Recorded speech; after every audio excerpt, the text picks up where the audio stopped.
I think there's a lot of propaganda accusing Muslims of being violent and supporting terrorism, whatever. Even if there is such thing, I think it's very such tiny fraction, probably less than 1%. But someone once brought up a point that made me think more deeply. They said even if very few Muslims commit acts of terror, maybe there are many more who emotionally support it deep down. Maybe they don't act, but if a disbeliever is killed, they feel okay about it. Maybe they have hatred for disbelievers in their heart, even if they never express it. They compare it to situations where if someone is accused of something like blasphemy or disrespecting the Prophet Sallallahu Alaihi Wasallam, people sometimes react emotionally without verifying anything. Sometimes a crowd forms and a person gets beaten or was killed publicly. People join What is in this? because What is your question, Ya Hudayfa?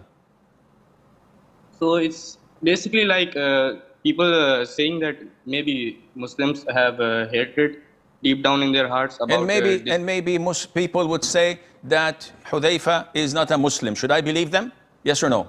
No.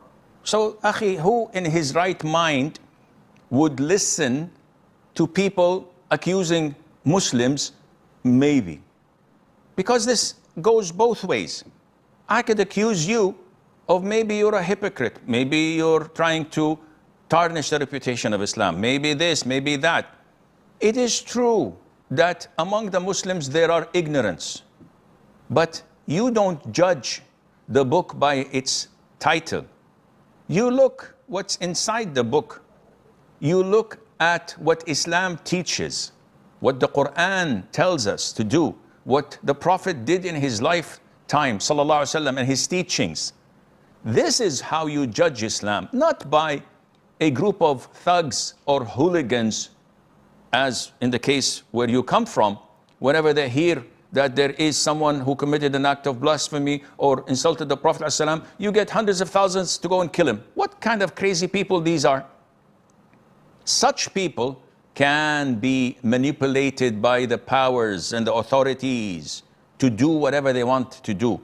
And this is why so many countries in the world, even Western countries, even sophisticated first world countries, they prevent and block da'is and scholars from giving lectures and teaching and educating the Muslims. Peaceful people are coming to your country to teach and educate the Muslims about their religion. Block them. Why? Because if they do teach them, they would excel and become better people. We don't want this as an authority, as a government. We want to manipulate them, use them, sometimes in violence, sometimes in illicit acts. And we can tarnish the reputation of the religion and use them, and this is our hidden agenda.